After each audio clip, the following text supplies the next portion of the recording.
చెప్తారనమాట. సమాప్తమైనది, నా పని, నేను చేయాల్సిన పని ముగిసింది అని చెప్పేసి విజయోత్సాహంతో కేక వేసినట్లుగా దేవుడు ఇక్కడ చూస్తున్నాం అనమాట.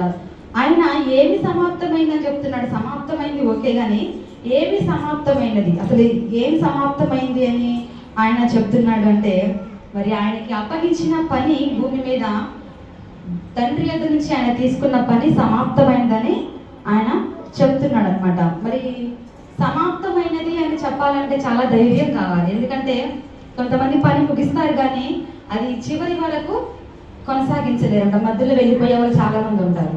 ఒక డ్యూటీలో జాయిన్ అయినప్పుడు అది వారికి నచ్చక కానీ, భారంతో కూడిన పని వల్ల కానీ, లేకపోతే మరికొన్ని కారణాల వల్ల మధ్యలోనే వెళ్ళిపోయే వారి వల్లే ఉంటారు. కానీ చివరి వరకు ముగించడం అనేది చాలా వరకు జరగదు. కానీ యేసుక్రీస్తు తండ్రి వలన తీసుకున్న ఆ యొక్క చిత్తం ఏమైతే ఉందో అది భూమి మీద నెరవేర్చి ఆయన సమాప్తమైందని చెప్పారనమాట.